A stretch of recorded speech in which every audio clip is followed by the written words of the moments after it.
ಇನ್ನು ಶಿಕ್ಷಕರನ್ನ ಈ ಜಾತಿ ಗಣತಿಯ ಸಮೀಕ್ಷೆಗೆ ಬಳಕೆ ಮಾಡಿಕೊಳ್ಳಲಾಗ್ತಾ ಇತ್ತು.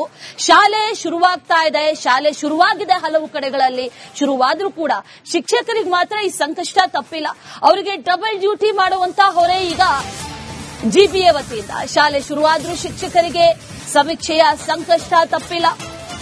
ಜಿಬಿಎ ಮಾಡ್ತಾ ಇರುವಂತಹ ಎಡವಟ್ಟು, ಮತ್ತೆ ಜಾತಿ ಗಣತಿಯ ಆತಂಕದಲ್ಲಿದ್ದಾರೆ ಶಿಕ್ಷಕರು. ಈಗ ಜಾತಿ ಗಣತಿ ನಡೆಸುವಂತೆ ಶಿಕ್ಷಕರಿಗೆ ಜಿಬಿಎಯಿಂದ ಮೆಸೇಜ್ ಬರ್ತಾ ಇದೆಯಂತೆ. ಸರ್ವೆ ಮಾಡದೇ ಇದ್ರೆ ಸಂಬಳ ಇಲ್ಲ ಅಂತ ಜಿಬಿಎ ಮೆಸೇಜ್ ಮಾಡಿದೆ. ಜಿಬಿಎ ವ್ಯಾಪ್ತಿಯ ಕೆಲ ಶಿಕ್ಷಕರಿಗೆ ಆಯುಕ್ತರಿಂದ ಸಂದೇಶವನ್ನ ರವಾನೆ ಮಾಡಲಾಗಿದೆ. ಜಿಬಿಎ ವಿರುದ್ಧ ಪ್ರಾಥಮಿಕ ಶಾಲಾ ಶಿಕ್ಷಕರ ಸಂಘ ಈಗ ಆಕ್ರೋಶವನ್ನ ವ್ಯಕ್ತಪಡಿಸ್ತಾ ಇದೆ. ಹೀಗ್ ಮಾಡಿದ್ರೆ ಹೇಗೆ ತೊಂದರೆ ಆಗ್ತಾ ಇದೆ ಅಂತ ಹಲವರು ಹೇಳ್ತಾ ಇದ್ದಾರೆ. ಶಿಕ್ಷಕರಿಗೆ ತೊಂದರೆ ಆಗ್ತಾ ಇದೆ ಅಂತ ಚಂದ್ರಶೇಖರ್ ನುಗ್ಗಿ ಮಾತಾಡಿದ್ದಾರೆ, ಕಿಡಿಕಾರಿದ್ದಾರೆ.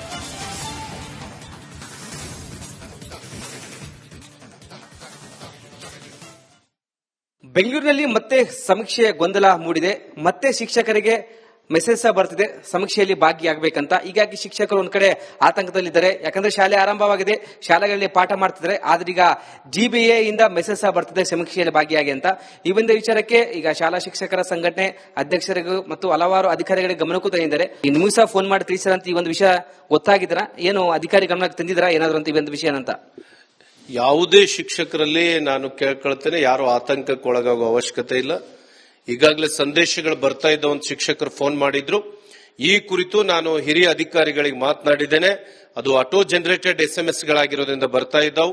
ಯಾವ ಕಾರಣಕ್ಕೂ ಶಿಕ್ಷಕರನ್ನ ಮತ್ತೆ ಸಮೀಕ್ಷೆಗೆ ಬಳಸ್ಕೊಳ್ಳೋದಿಲ್ಲ. ಯಾರು ಶಿಕ್ಷಕರು ಆತಂಕಕ್ಕೆ ಒಳಗಬಾರದು ಅಂತೇಳಿ ಈ ಮೂಲಕ ಒತ್ತಾಯ ಮಾಡ್ತೇನೆ, ವಿನಂತಿ ಮಾಡ್ಕೊಳ್ತೇನೆ. ಯಾಕಂದ್ರೆ ಸಿಎಂ ಅವರು ಹೇಳಿದ್ರೆ ಆದೇಶ ಆಗಿದೆ ಯಾರನ್ನ ಶಿಕ್ಷಕರನ್ನ ಬಳಸ್ಕೊಳ್ರಿ ಅಂತ. ಮತ್ತೊಂದು ಕಡೆ ಈ ಒಂದು ಮೆಸೇಜ್ ಮತ್ತು ಶಿಕ್ಷಕರ ಆತಂಕ ಮನೆ ಬೆಳೆದ. ಯಾಕಂದ್ರೆ ಶಾಲೆಗಳಲ್ಲಿ ಪಾಠ ಮಾಡ್ತಿದ್ರೆ ಸಡನ್ ಆಗಿ ಮೆಸೇಜ್ ಬಂದಿರ್ತದೆ, ಮತ್ತೆ ಗೊಂದಲ. ಈ ರೀತಿಯ ಗೊಂದಲ ಸೃಷ್ಟಿಸತಕ್ಕಂತ ಸಂದೇಶಗಳನ್ನ ಅಧಿಕಾರಿಗಳು ಕಳಿಸಬಾರದು. ಅವರು ಮುಖ್ಯವಾಗಿ ಮಾನ್ಯ ಮುಖ್ಯಮಂತ್ರಿಗಳೇ ನಿರ್ದೇಶನ ನೀಡಿರೋದ್ರಿಂದ ಶಾಲೆಗಳಲ್ಲಿ ಶಿಕ್ಷಕರು ನೆಮ್ಮದಿಯಿಂದ ಕರ್ತವ್ಯ ನಿರ್ವಹಿಸ್ತಾ ಇದ್ದಾರೆ. ಅತ್ಯಂತ ಪ್ರಾಮಾಣಿಕವಾಗಿ ಸಮೀಕ್ಷೆಯನ್ನು ಯಶಸ್ವಿಗೊಳಿಸಿದ್ದಾರೆ. ನಾನು ಈ ಮೂಲಕ ಒತ್ತಾಯ ಮಾಡ್ತೇನೆ, ಯಾವುದೇ ಕಾರಣಕ್ಕೂ ಈ ರೀತಿಯ ಸಂದೇಶಗಳು ನಿಲ್ಲಬೇಕು. ಶಿಕ್ಷಕರನ್ನ ಮಾನ್ಯ ಮುಖ್ಯಮಂತ್ರಿಗಳ ನಿರ್ದೇಶನ ಮೇರೆಗೆ ಬಳಸ್ಕೊಳ್ಳಂಗಿಲ್ಲ ಅಂತ ತೀರ್ಮಾನ ಆದ್ಮೇಲೆ ಈ ರೀತಿಯ ಸಂದೇಶಗಳನ್ನ ಕಳಿಸಬಾರದು ಅಂತೇಳಿ ಈ ಮೂಲಕ ಅಧಿಕಾರಿಗಳಿಗೆ ಒತ್ತಾಯವನ್ನು ಮಾಡ್ತಾ ಇದ್ದೇನೆ. ಶಿಕ್ಷಕರೇಂದ್ರ ನಿಮ್ ಜೊತೆ ಮಾತಾಡಿದ್ರ, ಏನಾದ್ರು ಈ ಒಂದು ಮೆಸೇಜ್ ಅನ್ನ ಸ್ಕ್ರೀನ್ ಶಾಟ್ ನಿಮ್ಗೆ ಏನಾದ್ರು ಕಳಿಸಿದ್ರ ಸರ್ ಅಂತ? ಖಂಡಿತವಾಗ್ಲೂ 2-3 ಜನ ಶಿಕ್ಷಕರು ನನಗೆ ಆ ಸಂದೇಶಗಳನ್ನ ಕಳಿಸಿದ್ರು. ಅದನ್ನ ನೋಡಿಕೊಂಡು ನೋ ವರ್ಕ್ ನೋ ಪೇ ಅಂತಕ್ಕಂಥ ಸಂದೇಶ ಶಿಕ್ಷಕರಿಗೆ ಬಹಳ ದೊಡ್ಡ ಮಟ್ಟದಲ್ಲಿ ನೋವನ್ನು ಉಂಟು ಮಾಡಿದೆ. ಆ ರೀತಿಯ ಸಂದೇಶಗಳ ಕುರಿತು ನಾನು ಹಿರಿಯ ಅಧಿಕಾರಿಗಳಿಗೆ ಮಾತನಾಡ್ತೇನೆ ಅಂತ ಹೇಳಿದ್ದೇನೆ. ಈಗಾಗಲೇ ಮಾತನಾಡಿದ್ದೇನೆ. ಸಾಯಂಕಾಲ ಸಭೆ ಇದೆ. ಆ ರೀತಿಯ ಸಂದೇಶಗಳು ತಲುಪದಂತೆ ಅಧಿಕಾರಿಗಳು ಕ್ರಮ ವಹಿಸ್ತಾರೆ ಅಂತಕ್ಕಂಥ ವಿಶ್ವಾಸ ಇದೆ. ಜಿಬಿಎ ಏನು ಗೊತ್ತಾಗಲ್ವಾ ಈ ಒಂದು ವಿಷಯ ಅಂತ? ಯಾಕಂದ್ರೆ ಶಿಕ್ಷಕರನ್ನ ಈಗ ಸಮೀಕ್ಷೆಯಲ್ಲಿ ಭಾಗಿಯಾಗಿಲ್ಲ, ಆಗಬಾರ್ದು ಅಂತ ಒಂದ್ ಕಡೆ ಆದೇಶ ಆಗಿದೆ. ಯಾಕೆ ಜಿಬಿಎ ಅಧಿಕಾರಿ ಗೊತ್ತಾಗಲ್ವಾ ಅಂತಿದ್ದು? ಸಮೀಕ್ಷೆ ಪ್ರಾರಂಭ ಆದಾಗಿನಿಂದ ಈ ರೀತಿಯ ತಾಂತ್ರಿಕ ದೋಷಗಳ ಬಗ್ಗೆ ನಾವು ಅಧಿಕಾರಿಗಳ ಗಮನಕ್ಕೆ ತಂದಿದ್ದೇವೆ. ನಾನು ಖಂಡಿತ ಹಿರಿಯ ಅಧಿಕಾರಿಗಳಲ್ಲಿ ವಿನಂತಿ ಮಾಡ್ಕೊಳ್ತೀನಿ, ಬಹುಶಃ ಇಷ್ಟು ಸರ್ಕಾರದ ದೊಡ್ಡ ಮಟ್ಟದ ಈ ಯೋಜನೆಯನ್ನ ಈ ರೀತಿಯ ತಾಂತ್ರಿಕ ತೊಂದರೆಗಳನ್ನ ಒಡ್ಡುವುದರ ಮೂಲಕ ಸರ್ಕಾರಕ್ಕೆ ಕೆಟ್ಟ ಹೆಸರು ತರ್ತಕ್ಕಂಥ ಕೆಲಸ ಆಗಬಾರ್ದು. ದಯಮಾಡಿ ಏನು ಮಾನ್ಯ ಮುಖ್ಯಮಂತ್ರಿಗಳ ತೀರ್ಮಾನ ಆಗಿದೆ ಆ ತೀರ್ಮಾನಕ್ಕೆ ನಾವೆಲ್ಲರೂ ಒಳಪಡೋಣ ಅಂತಕ್ಕಂಥ ಮಾತನ್ನು ಹೇಳಲಿಕ್ಕೆ ಬಯಸ್ತಾ ಇದ್ದೇನೆ. Thank you sir. ಎಸ್, ಇದಿಷ್ಟು ರಾಜ್ಯ ಪ್ರಾಥಮಿಕ ಶಾಲಾ ಶಿಕ್ಷಕರ ಸಂಘದ ಅಧ್ಯಕ್ಷ ಚಂದ್ರಶೇಖರ್ ನುಗ್ಲಿ ಅವರ ಮಾತಾಗಿತ್ತು. ಕ್ಯಾಮರಾ ಪರ್ಸನ್ ಮಧು ಜೊತೆ ವೀರೇಶ್, ರಿಪಬ್ಲಿಕ್ ಕನ್ನಡ, ಬೆಂಗಳೂರು.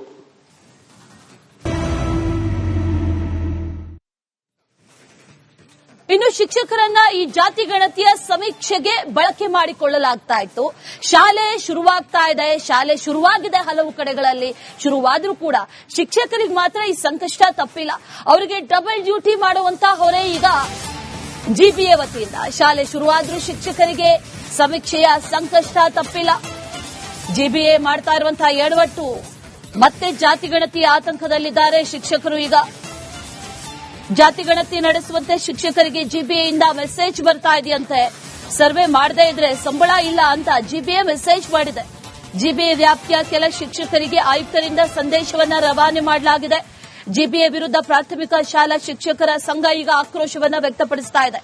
ಹೀಗ್ ಮಾಡಿದ್ರೆ ಹೇಗೆ ತೊಂದರೆ ಆಗ್ತಾ ಇದೆ ಅಂತ ಹಲವರು ಹೇಳ್ತಾ ಇದ್ದಾರೆ. ಶಿಕ್ಷಕರಿಗೆ ತೊಂದರೆ ಆಗ್ತಾ ಇದೆ ಅಂತ ಚಂದ್ರಶೇಖರ್ ನುಗ್ಗಿ ಮಾತಾಡಿದ್ದಾರೆ, ಕಿಡಿಕಾರಿದ್ದಾರೆ.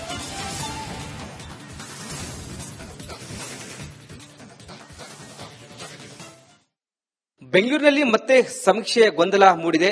ಮತ್ತೆ ಶಿಕ್ಷಕರಿಗೆ ಮೆಸೇಜ್ ಸಹ ಬರ್ತಿದೆ ಸಮೀಕ್ಷೆಯಲ್ಲಿ ಭಾಗಿಯಾಗಬೇಕಂತ. ಹೀಗಾಗಿ ಶಿಕ್ಷಕರು ಒಂದ್ ಕಡೆ ಆತಂಕದಲ್ಲಿದ್ದಾರೆ. ಯಾಕಂದ್ರೆ ಶಾಲೆ ಆರಂಭವಾಗಿದೆ, ಶಾಲೆಗಳಲ್ಲಿ ಪಾಠ ಮಾಡ್ತಿದ್ದಾರೆ. ಆದ್ರೆ ಈಗ GBA ಇಂದ ಮೆಸೇಜ್ ಸಹ ಬರ್ತಿದೆ ಸಮೀಕ್ಷೆಯಲ್ಲಿ ಭಾಗಿಯಾಗಿ ಅಂತ. ಈ ಒಂದು ವಿಚಾರಕ್ಕೆ ಈಗ ಶಾಲಾ ಶಿಕ್ಷಕರ ಸಂಘಟನೆ ಅಧ್ಯಕ್ಷರಿಗೂ ಮತ್ತು ಹಲವಾರು ಅಧಿಕಾರಿಗಳಿಗೆ ಗಮನಕ್ಕೂ ತಂದಿದ್ದಾರೆ. ನಿಮಗೂ ಸಹ ಫೋನ್ ಮಾಡಿ ತಿಳಿಸಿರಂತ ಈ ಒಂದು ವಿಷಯ ಗೊತ್ತಾಗಿದ್ರ, ಏನು ಅಧಿಕಾರಿ ಗಮನಕ್ಕೆ ತಂದಿದ್ರ ಏನಾದ್ರು ಅಂತ ಈ ಒಂದು ವಿಷಯ ಅಂತ? ಯಾವುದೇ ಶಿಕ್ಷಕರಲ್ಲಿ ನಾನು ಕೇಳ್ಕೊಳ್ತೇನೆ, ಯಾರು ಆತಂಕಕ್ಕೆ ಒಳಗಾಗುವ ಅವಶ್ಯಕತೆ ಇಲ್ಲ. ಈಗಾಗಲೇ ಸಂದೇಶಗಳು ಬರ್ತಾ ಇದ್ದ ಒಂದು ಶಿಕ್ಷಕರು ಫೋನ್ ಮಾಡಿದ್ರು.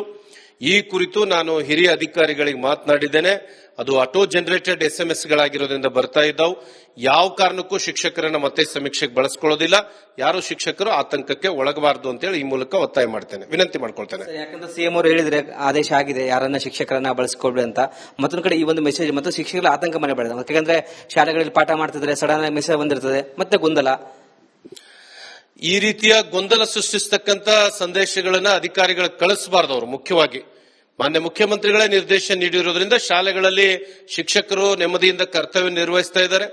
ಅತ್ಯಂತ ಪ್ರಾಮಾಣಿಕವಾಗಿ ಸಮೀಕ್ಷೆಯನ್ನು ಯಶಸ್ವಿಗೊಳಿಸಿದ್ದಾರೆ. ನಾನು ಈ ಮೂಲಕ ಒತ್ತಾಯ ಮಾಡ್ತೇನೆ, ಯಾವುದೇ ಕಾರಣಕ್ಕೂ ಈ ರೀತಿಯ ಸಂದೇಶಗಳು ನಿಲ್ಲಬೇಕು.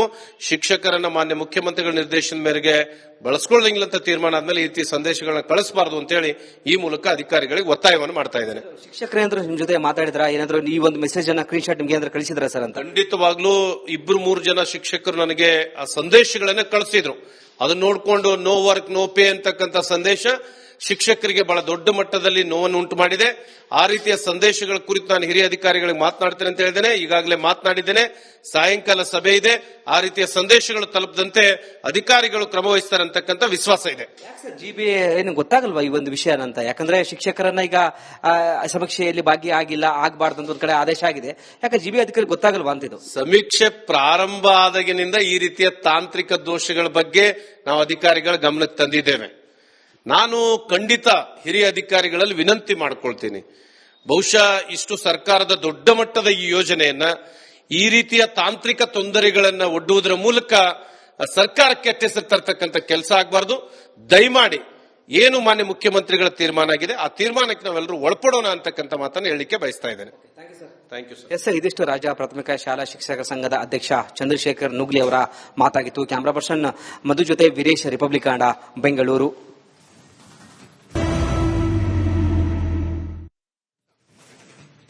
ಇನ್ನು ಶಿಕ್ಷಕರನ್ನ ಈ ಜಾತಿ ಗಣತಿಯ ಸಮೀಕ್ಷೆಗೆ ಬಳಕೆ ಮಾಡಿಕೊಳ್ಳಲಾಗ್ತಾ ಇತ್ತು. ಶಾಲೆ ಶುರುವಾಗಿದೆ ಹಲವು ಕಡೆಗಳಲ್ಲಿ. ಶುರುವಾದ್ರೂ ಕೂಡ ಶಿಕ್ಷಕರಿಗೆ ಮಾತ್ರ ಈ ಸಂಕಷ್ಟ ತಪ್ಪಿಲ್ಲ. ಅವರಿಗೆ ಡಬಲ್ ಡ್ಯೂಟಿ ಮಾಡುವಂತ ಹೊರೆ ಈಗ GBA ವತಿಯಿಂದ. ಶಾಲೆ ಶುರುವಾದ್ರೂ ಶಿಕ್ಷಕರಿಗೆ ಸಮೀಕ್ಷೆಯ ಸಂಕಷ್ಟ ತಪ್ಪಿಲ್ಲ. GBA ಮಾಡ್ತಾ ಇರುವಂತಹ ಎಡವಟ್ಟು ಮತ್ತೆ ಜಾತಿ ಗಣತಿಯ ಆತಂಕದಲ್ಲಿದ್ದಾರೆ ಶಿಕ್ಷಕರು. ಈಗ ಜಾತಿ ಗಣತಿ ನಡೆಸುವಂತೆ ಶಿಕ್ಷಕರಿಗೆ GBAಯಿಂದ ಮೆಸೇಜ್ ಬರ್ತಾ ಇದೆಯಂತೆ. ಸರ್ವೆ ಮಾಡದೇ ಇದ್ರೆ ಸಂಬಳ ಇಲ್ಲ ಅಂತ GBA ಮೆಸೇಜ್ ಮಾಡಿದೆ. GBA ವ್ಯಾಪ್ತಿಯ ಕೆಲ ಶಿಕ್ಷಕರಿಗೆ ಆಯುಕ್ತರಿಂದ ಸಂದೇಶವನ್ನ ರವಾನೆ ಮಾಡಲಾಗಿದೆ. GBA ವಿರುದ್ಧ ಪ್ರಾಥಮಿಕ ಶಾಲಾ ಶಿಕ್ಷಕರ ಸಂಘ ಈಗ ಆಕ್ರೋಶವನ್ನ ವ್ಯಕ್ತಪಡಿಸ್ತಾ ಇದೆ. ಹೀಗ್ ಮಾಡಿದ್ರೆ ಹೇಗೆ ತೊಂದರೆ ಆಗ್ತಾ ಇದೆ ಅಂತ ಹಲವರು ಹೇಳ್ತಾ ಇದ್ದಾರೆ. ಶಿಕ್ಷಕರಿಗೆ ತೊಂದರೆ ಆಗ್ತಾ ಇದೆ ಅಂತ ಚಂದ್ರಶೇಖರ್ ನುಗ್ಗಿ ಮಾತಾಡಿದ್ದಾರೆ, ಕಿಡಿಕಾರಿದ್ದಾರೆ.